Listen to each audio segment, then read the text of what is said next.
Paul montre que le texte de la Bible doit rester intégral. Ce n'est pas à l'homme d'ajouter des choses. L'homme n'a pas à ajouter quoi que ce soit dans les Écritures. L'enseignement de la bonne nouvelle doit rester précise, comme elle l'a été au 1er siècle. Il n'y a qu'un moyen pour cela, c'est d'étudier la Bible, de voir la bonne nouvelle dans la Bible. Galates chapitre 1 et le verset 8 nous dit « Cependant, même si l'un de nous ou un ange du ciel vous annoncez comme bonne nouvelle quelque chose qui va au-delà de la bonne nouvelle que nous vous avons annoncée, qu'il soit maudit. » Quelque chose qui va au-delà, c'est-à-dire un enseignement rajouté à ce qui est déjà dit. Il faut faire attention aux religions qui tordent le sens des Écritures ou qui donnent des dates de fin du monde. Il faut se rendre compte que les témoins de Jéhovah changent sans cesse leur enseignement, si bien que ce qui était dit et prêché avant n'était pas vrai, et tombe dans ce verset qui dénonce la corruption de la bonne nouvelle. Une bonne nouvelle qui change sans cesse montre qu'elle ne vient pas de Dieu, parce que Paul dit bien qu'elle ne doit pas changer.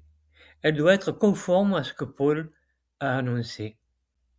Tout ce qui est enseigné doit pouvoir être prouvé par les écrits de la Bible. Voilà ce que nous dit Paul. Il dit aussi de ne pas aller au-delà des Écritures. C'est pourtant ce qui est fait avec, par exemple, la barbe, les tenues vestimentaires des femmes et la loi sur le sang. Les chefs religieux juifs ont été condamnés à cause de leurs ajouts. Cela devrait nous faire réfléchir. Jérusalem a été plusieurs fois détruite, là aussi c'est un enseignement pour comprendre ce sujet. Le fait que Paul dise que ceux qui déforment la bonne nouvelle est compréhensible, car si la bonne nouvelle est faussée par des choses qui ne sont pas bibliques, il faut bien penser qu'elle est prêchée dans le monde et que nous trompons les gens avec quelque chose de faux. La génération a été prêchée pendant des dizaines d'années, et nous nous rendons compte que c'était faux puisque la génération est passée. Nous ne pouvons pas fermer les yeux sur ces choses. Les versets de l'apôtre Paul nous le font bien comprendre, car nous pouvons être trouvés en train de pécher contre l'esprit, même si nous n'en sommes pas conscients, comme les habitants de Jérusalem, qui ont été soit tués, soit emmenés dans les nations à cause de leur mauvais choix. Nous comprenons tous que tromper les autres avec un faux enseignement ne vient pas de Dieu. C'est ce que nous dit Jésus.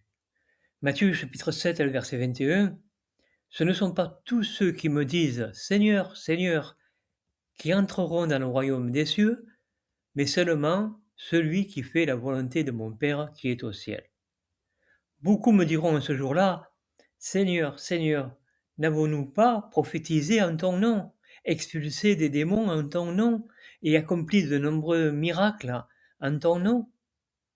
Mais je leur dirai, « Je ne vous ai jamais connus. Éloignez-vous de moi, vous qui pratiquez le mal. » C'est un avertissement puissant qui touche les chrétiens. Nous ne pouvons pas passer à côté, car les erreurs deviennent des mensonges si on les prêche. Et nous savons que les menteurs n'hériteront pas du royaume de Dieu.